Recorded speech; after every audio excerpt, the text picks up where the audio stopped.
Soyez tous les bienvenus dans votre émission de France en direct. Vous pouvez considérer et analyser. Vous voyez qu'une bonne parole peut bénir la vie d'une personne. Mais une mauvaise parole aussi peut apporter le malheur, la destruction totale. Et aujourd'hui, combien de personnes sont victimes de paroles, je dirais, de malédictions qui ont été lancées, proférées contre elles? Nous avons parfois des personnes qui ont reçu même de la part de leurs parents, qui leur disaient lorsqu'ils étaient plus jeunes, « Tu ne seras rien dans la vie, tu n'arriveras à rien, tu seras un bon à rien, une bonne à rien. » Et en grandissant, malheureusement, ils ont constaté que ces paroles se sont concrétisées dans leur vie, parce qu'effectivement, ils n'arrivent à rien faire, ils sont toujours pris de paresse, de fatigue. Ça veut dire que cette parole a eu de l'effet, mais un effet négatif, parce que cette parole était négative, c'est une malédiction. Des personnes aujourd'hui qui ont reçu, par exemple, une malédiction dans la vie sentimentale, ou lors d'une séparation, quelqu'un lui a dit, soit la femme, soit l'homme, lui a dit, si tu n'es pas avec moi, tu n'auras personne d'autre dans ta vie. Et cette personne, dans ce moment, n'a pas fait attention à ces paroles. Mais le temps est passé, elle ou il n'arrive pas à reconstruire sa vie sentimentale. Et il y a toujours sans cesse dans l'esprit cette parole de malédiction qui est là et qui détruit la vie de la personne, soit sur le plan professionnel, sur le plan sentimental, sur le plan familial et bien dans d'autres domaines. C'est ce qui est arrivé avec Karim. Karim qui a reçu, lorsqu'il était jeune, une malédiction de la part de quelqu'un. Il a cru dans ses paroles. Et c'est ce qui est arrivé. Découvrez son histoire. Je vous dis à tout à l'heure. Avant d'arriver au centre d'accueil, voilà, j'étais vraiment malade. Je souffrais beaucoup de problèmes. C'était plutôt spirituel. J'avais la peur. En fait, tout a commencé après avoir eu mon bac avec mon frère. Quelqu'un qui a dit à ma mère, il y aura 2 qui vont avoir le bac et 1 qui va être malade. Et depuis ce jour-là, j'étais vraiment malade. Après, j'étais tout le temps malade, je tombais tout le temps malade. J'avais plus plaisir d'étudier, j'avais plus cette envie d'avancer, sachant que j'étais quelqu'un de vraiment motivé. J'ai pas pu, après j'étais venu en France, sachant que des fois ça pouvait changer, mais j'étais arrivé ici, j'étais seul et ça s'est empiré les choses, ça s'est vraiment empiré. Je dormais pas la nuit, c'est tout le temps la même chose. Je partais à la fac ici, à l'université, sachant il y a des fois que je voyais, c'est des choses que je connaissais, mais j'avais du mal à avancer. Donc c'était vraiment une souffrance. J'étais vraiment dans la souffrance, quoi. Je pouvais rien y faire. Après j'étais hospitalisé pendant 1 mois. J'étais resté à l'hôpital et là ça s'était un peu empiré. Je restais tout seul à l'hôpital, je ne mangeais pas et je n'avais pas de solution. Et la seule question, pourquoi ça m'arrive à moi? Peut-être je me disais, il vaut mieux une fin et tout ça, il vaut mieux que ça finisse un jour, mais je ne pouvais pas rester comme ça. À cette époque-là, quand j'étais arrivé surtout ici, je me disais peut-être si j'avais des moyens, parce que j'avais rien, j'étais seul. J'ai dit si j'ai les moyens, peut-être je préfère fumer la drogue pour oublier. J'ai pas peut-être essayé ce genre de choses parce que j'avais même pas de moyens pour ça. Au début, j'ai eu une amie, on a fait des études ensemble. Comme je vous ai dit, j'étais un excellent élève, donc un très bon élève, on va dire ça. Je m'entendais beaucoup avec elle. Je connaissais le centre d'accueil en même temps, donc elle m'avait donné le summer. Je voyais tous ces témoignages dans le summer. Après, j'étais venu au centre d'accueil tout seul. J'ai commencé à faire les chaînes de prière. Et ce jour-là, je venais chaque jour. J'avais besoin d'être vraiment... C'était le seul endroit où je me sentais en sécurité, je me sentais bien. J'ai commencé à faire la chaîne, surtout le vendredi, je venais beaucoup. J'ai commencé à jeûner, à venir tout le temps à l'église et j'étais persévérant aussi. J'en ai fait des campagnes d'Israël. C'est là que j'ai commencé aussi à travailler. J'avais agi ma foi, je me rappelais, on avait fait un propos sur David et Goliath, donc j'ai été à l'entretien, donc c'est là que j'ai commencé à travailler. J'ai fait la campagne d'Israël, tout ce que voilà, j'avais sacrifié, je me rappelais, j'avais rien. Je chauffais même la nourriture à ce jour-là, je chauffais même la nourriture dans une résistance. Pour moi, voilà, c'est une solution. J'ai vu les témoignages, il fallait foncer. C'est le moment ou jamais. Bon, maintenant, comme je vous le disais, je faisais des chaînes de prière ici. Après, voilà, une fois qu'on commence à se... Parce qu'au début, on pense déjà à s'en sortir nous-mêmes. On ne pense pas donc à se délivrer et tout. J'ai commencé à venir à la thérapie de l'amour. J'ai connu ma femme ici. C'était un samedi, je me rappelais, c'était un propos, il fallait décrire la personne qu'on voulait. Et j'ai décrit ça. On s'est mariés, là j'ai une petite fille avec, donc ça fait...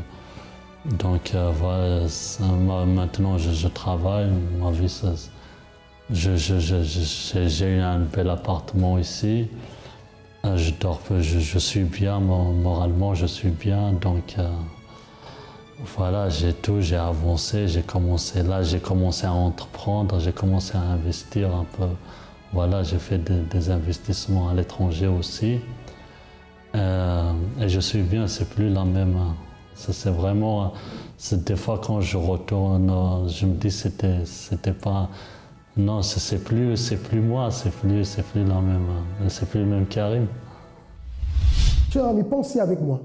Dans le cas de Karim, vous voyez qu'une personne, une amie à sa mère, d'ailleurs je ne considère pas d'amie, mais une amie à sa mère a prononcé sur lui une malédiction en lui disant qu'il serait une personne toujours malade et toujours triste. Et qu'est-ce qui est arrivé? Exactement ce qu'elle a prononcé comme parole mauvaise s'est produit dans sa vie. Il a grandi déprimé, toujours malade, n'arrivait pas à étudier, à cause de cette parole qu'il a entendue et qui a eu de l'effet dans sa vie. Et comme je disais tout à l'heure, en début d'émission, combien de personnes aujourd'hui sont victimes de ces malédictions? Et même parfois, elle l'a reçu. Parfois, elle ne sait pas, mais il y a des choses mauvaises qui ont été prononcées. Quelqu'un qui allait à un entretien, par exemple, d'embauche, et qui a parlé à tout le monde qu'elle allait à cet entretien, tout était de son côté. Mais depuis le jour qu'elle a dit qu'elle allait à cet entretien, il y a des choses qui ont été dites derrière elle. Et depuis, elle ne se sent plus motivée, elle perd la force, elle perd ses moyens, elle ne comprend pas.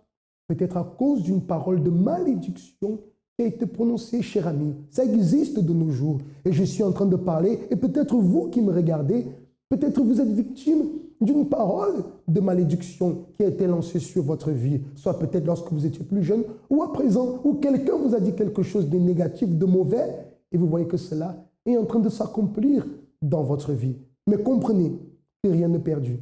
Karim a réussi à vaincre cette malédiction. Comment? Parce que de la même manière, il a reçu des paroles de bénédiction, des paroles qui lui disaient que sa vie pouvait changer, des paroles qui lui disaient qu'il s'y mettait sa foi dans le Dieu vivant qui a fait la promesse de transformer les vies. Sa vie allait changer. Résultat, il a écouté ces paroles de bénédiction, il a cru et les paroles de malédiction ont été totalement brisées de sa vie. Il a été complètement guéri. Il n'est plus une personne déprimée. Il a réussi dans ses études, il a réussi dans la vie professionnelle, dans la vie sentimentale, il s'est marié. Et aujourd'hui, sa vie avance. Ça veut dire la malédiction qui a été lancée contre lui n'a plus d'effet. À partir du moment où il s'est approché de Dieu, où il a déposé en lui sa foi, sa confiance, il a accepté les paroles de bénédiction qui lui ont été données. Et en pratiquant sa foi, il a pu voir le résultat. Alors, très cher ami, je m'adresse à vous en ce moment. J'aimerais que vous soyez très attentifs. Je ne vous connais pas, mais peut-être vous êtes dans ce cas. Peut-être vous êtes dans cette situation où de mauvaises paroles ont été prononcées sur vous, où vous êtes une personne qui est victime de la critique des autres. Des personnes vous disent que vous n'arriverez pas, que vous n'avez pas de conditions, que ce n'est pas bon pour vous, etc., etc. Et vous gardez ces mauvaises paroles. Et ces paroles vous freinent, ces paroles vous ralentissent, vous empêchent de vous exprimer dans la vie. Comprenez que Dieu ne prend pas plaisir à vous voir dans cette situation. Dieu désire vous relever. Dieu désire vous aider. Et c'est la raison pour laquelle nous sommes ici, pour vous tendre la main et pour vous donner cette parole de bénédiction. Votre vie peut changer. Vous pouvez mettre fin à cette situation. Vous pouvez être quelqu'un dans cette vie. Peut-être la famille ne croit pas en vous, l'entourage ne croit pas en vous, mais nous croyons en vous comme personne. C'est la raison pour laquelle nous nous intéressons à vous, en vous transmettant ces messages de foi. Karim a vaincu ces paroles de malédiction, cette parole négative, et vous aussi, vous pouvez vaincre. Pour cela, je vous invite à participer à l'une de nos réunions où vous allez apprendre comment utiliser la foi, où vous allez recevoir une direction, une parole de vie, une parole de foi, une parole qui va provoquer un changement dans votre vie. 254 rue du Faubourg Saint-Martin, pour vous qui êtes ici à Paris, dans le 10e arrondissement, c'est là où se trouve notre siège. Sinon, vous pouvez appeler au 01 53 35 85 12 pour savoir quel est le centre d'accueil le plus proche de chez vous. Écoutez, ne tardez pas, faites-le très rapidement et j'ai la certitude que quelque chose de merveilleux va se produire dans votre vie. Nous allons poursuivre en ce moment et nous allons découvrir une autre histoire, l'histoire de Marie-Aniel. Voyons comment était le début de sa vie avant de connaître le travail du centre d'accueil. Alors avant d'arriver au centre d'accueil, malgré que je sois venue très tôt, j'ai grandi dans un environnement où il y avait beaucoup de manques. Étant donné que mes parents se sont séparés, j'ai grandi avec ma mère et mes frères.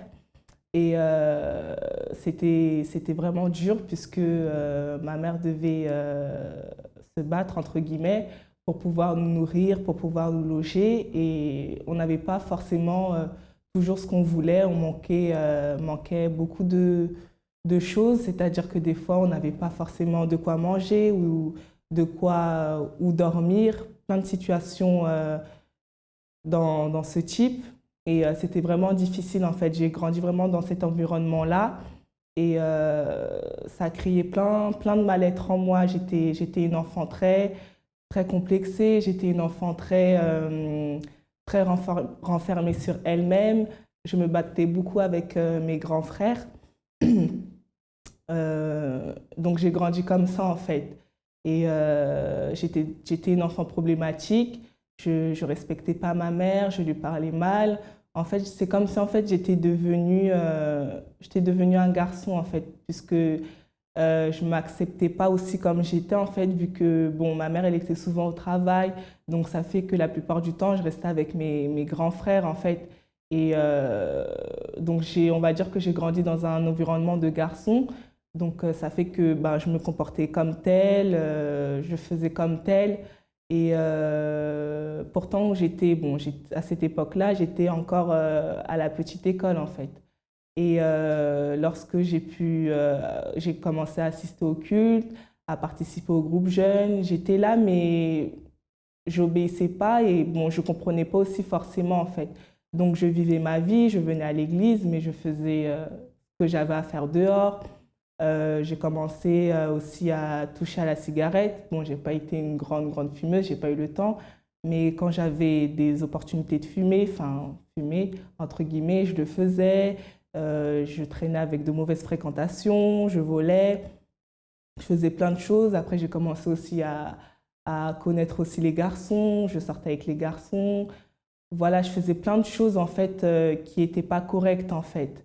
Et j'étais pas bien en fait, c'est parce que j'étais pas bien et j'essayais en fait de combler en fait tout ce mal-être en fait avec les choses en fait, les choses du monde, enfin le vol, la cigarette, plein de choses comme ça. Mais en fait ça me comblait sur l'instant en fait, mais c'était éphémère en fait. Après je ressentais encore ce mal-être, ce vide qui était à l'intérieur de moi.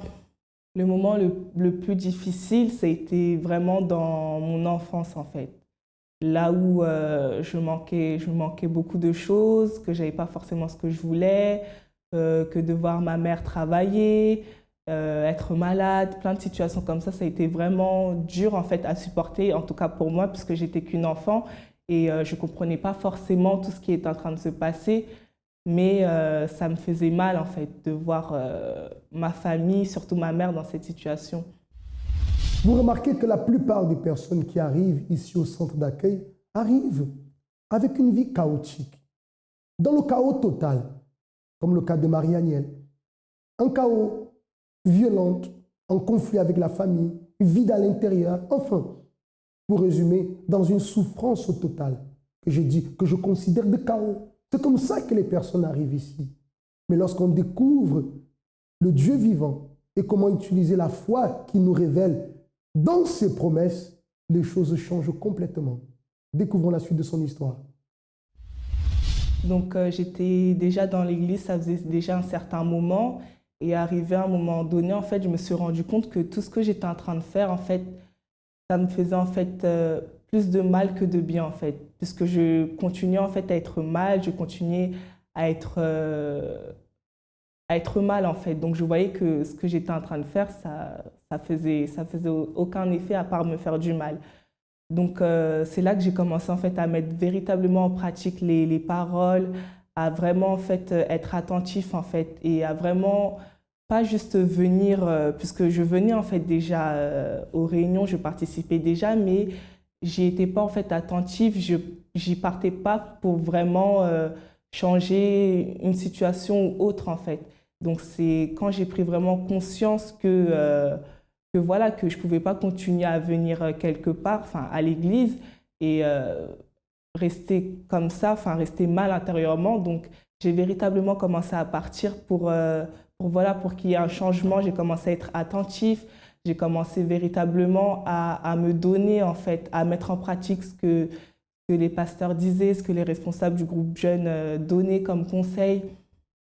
J'ai participé aussi aux chaînes du vendredi. Pourquoi? Parce que ça m'a beaucoup aidé. Les chaînes du vendredi. J'ai participé aux campagnes d'Israël puisque j'entendais des témoignages de changement de vie, de changement de situation, des cas qui étaient impossibles.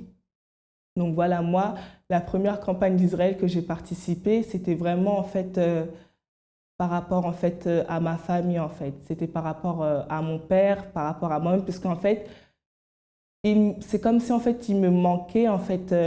J'avais besoin en fait de connaître en fait entre guillemets mon passé, pas mon passé, mais j'avais besoin de connaître en fait mon identité, on va dire ça, physiquement parlant.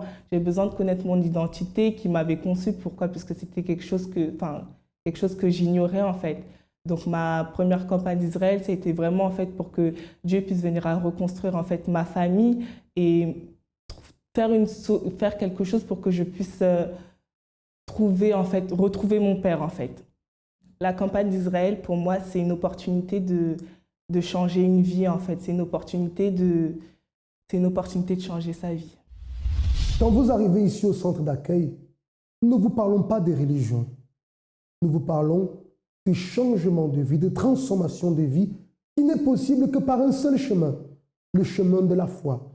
Et cette foi, c'est toute notre confiance, notre dépendance dans le Dieu vivant, dans le Dieu tout-puissant, le Dieu qui peut tout faire, celui qui agit dans le passé, celui qui agit de nos jours et qui continuera à agir tant qu'il y aura des personnes disposées à croire dans ses promesses. Nous ne sommes pas en train de vous inviter pour être un participant ou une participante d'une église. Loin de là, nous vous invitons pour que vous puissiez connaître le pouvoir de la transformation à travers la foi qui réside à l'intérieur de vous. Voyons ce que ce pouvoir de la foi dans le Dieu vivant a apporté comme changement dans la vie de Marie-Aniel. Donc aujourd'hui, je peux dire que je suis véritablement une personne changée, transformée. Pourquoi? Puisque je suis plus triste, je suis plus quelqu'un de triste, je suis plus quelqu'un de colérique, je suis plus quelqu'un de complexé, je suis bien avec moi-même. J'ai plus ce mal-être en fait intérieur que j'avais, ces mauvaises pensées de moi-même ou de ma famille. J'ai plus tout ça en fait. Et voilà, intérieurement, en tout cas, ça va très bien. J'ai plus ce mal-être-là.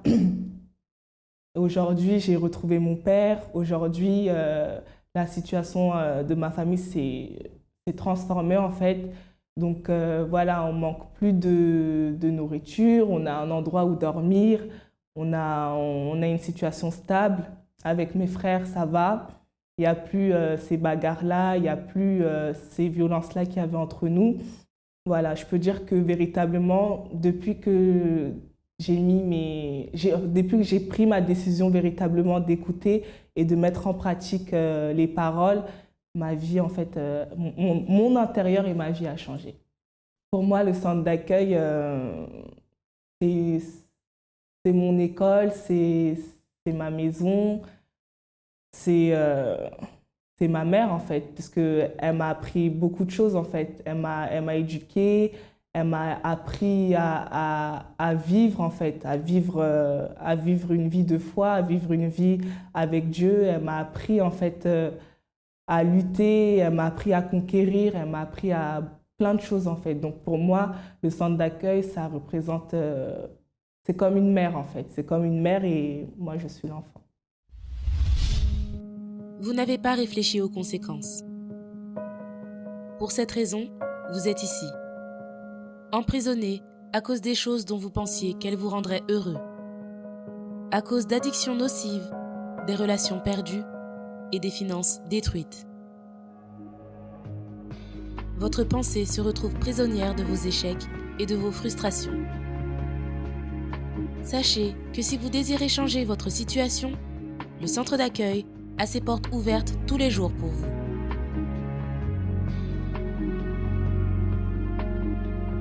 Nous souhaitons vous aider à vous libérer de toute prison où vous vous trouvez. Centre d'accueil. Définissez aujourd'hui ce que vous voulez vivre demain. Quel est votre nom? Robson. Et? Raquel. Qu'est-ce qui s'est passé? J'ai été 20 ans dans la drogue. En 1990, avec 15 ans, j'ai commencé à fumer la marijuana, à boire, à être ivre dans les bars. Après la marijuana, la boisson, j'ai commencé à fumer de la drogue. Après, en 2001, j'ai connu le crack, où je suis resté 16 ans vicié dans le crack. J'ai perdu 10 maisons à louer. J'ai eu l'opportunité d'avoir un stand au marché. J'ai eu l'opportunité d'avoir des taxis. J'ai tout perdu à cause des drogues. Et là, je fumais plus ou moins 50 pierres de crack, plus ou moins. Et lorsque je tombais en dépression, je me cachais à l'intérieur d'une chambre. Je restais pratiquement un mois enfermé dans la dépression, sans prendre de bain, sans penser à avoir une nouvelle vie. Et je restais dans le vice de la cocaïne, où j'ai eu 3 overdoses. J'ai été hospitalisé dans 2 cliniques de récupération. Je suis sorti de la clinique de récupération et une semaine après, je suis retombé dans la drogue de nouveau. Et avant de commencer le traitement, il y a 3 mois en arrière, ma mère m'a parlé et m'a dit que mon problème était spirituel et qu'il fallait que je cherche un centre d'accueil pour vaincre cet esprit du vice et qu'il allait sortir de ma vie. Ma mère, malheureusement, elle n'est plus là. Excusez-moi. Ma mère, elle n'est plus présente. Ça va faire 2 mois qu'elle est morte, qu'elle est décédée. Mais avant d'être décédée, là, à l'hôpital, aux urgences, je voulais lui dire que l'esprit du vice est sorti, que je n'avais plus de volonté, que je n'avais plus envie d'utiliser de la drogue. Mon mariage était au bord de la destruction. Mon épouse a cherché des traitements dans plusieurs endroits et un ouvrier lui a parlé de ce traitement, de la guérison du vice, et elle est venue chercher cela en ma faveur. Et elle est venue chercher cela, et la seconde semaine, j'étais déjà là. C'est là où vous m'avez même orienté, évêque, par rapport au traitement. J'ai été fidèle dans cette réunion et à tout ce que vous m'avez enseigné. J'ai fait tout ce que vous m'avez dit Et dès le premier jour, évêque, que j'ai reçu la prière ici, je n'utilise plus de drogue, je ne fume plus. Aujourd'hui, ma vie est complètement différente. Les personnes, même aujourd'hui, un trafiquant s'est arrêté en moto. Il m'a regardé et a dit « Tu es vraiment différent aujourd'hui. Tu as complètement changé. » Je lui ai parlé par rapport au traitement et ce qui s'était passé dans ma vie. J'ai dormi à la rue, j'ai mendié. Je dormais dans une maison où il n'y avait pas de vase sanitaire, où il n'y avait pas de porte, ni même de fenêtre, il n'y avait rien. Aujourd'hui, j'ai mon épouse. Aujourd'hui, j'ai mon travail. Aujourd'hui, j'ai ma dignité. Aujourd'hui, mon fils peut m'appeler papa. Aujourd'hui, mon fils, il me respecte. Ce changement s'est produit il y a 3 mois. Oui, en 3 mois, évêque. C'est un nouvel homme. Oui, grâce à Dieu. Oui, je suis venue la première semaine et j'avais perdu tout l'espoir parce qu'il me disait « J'aime faire ça ». Je vous ai vu à la télévision et vous disiez que c'était un esprit qui était derrière tout ça. Alors, j'ai dit, c'est pas lui qui dit ça là. Qu'il aime la drogue. Exactement. Alors j'ai dit, c'est un esprit, il doit sortir. Ça m'a vraiment fortifié lorsque vous avez dit cela. Ça fait 3 mois qu'il est guéri. 3 mois. Le lundi suivant, il venait avec moi. Le problème est terminé. Grâce à Dieu, on va continuer. Vous n'allez pas arrêter le traitement. Non, on va pas désister. Vous êtes un nouvel homme. Je suis un autre homme, évêque. Vous avez payé combien ici? Je n'ai rien payé. Dieu vous bénisse. Vous voyez que ça a l'air même de quelque chose qui a été complètement monté. Et s'est dit, tiens, ma vie était comme ci, j'ai fait ci, maintenant ma vie est comme ça. Il est bien clair que tout cela n'est pas arrivé du jour au lendemain.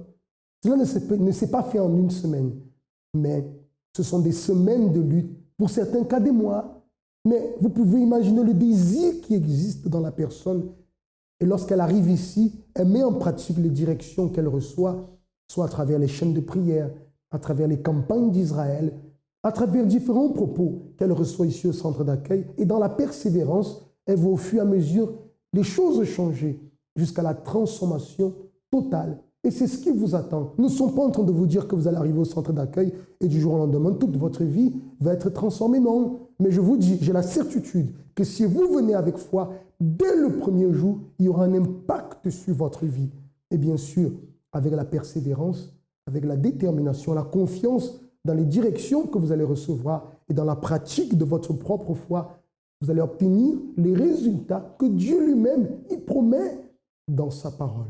Pour cela, vous avez notre numéro de téléphone, une fois de plus, le 01 53 35 85 12. Vous pouvez nous appeler et chercher à savoir quel est le centre d'accueil qui se trouve le plus proche de chez vous. Sachez qu'au centre d'accueil, une nouvelle vie vous attend, car nous allons lutter, mettre toute notre force, notre énergie, si bien sûr vous aussi, vous êtes disposés à lutter. Nous allons vous aider à conquérir la nouvelle vie que Dieu a pour vous.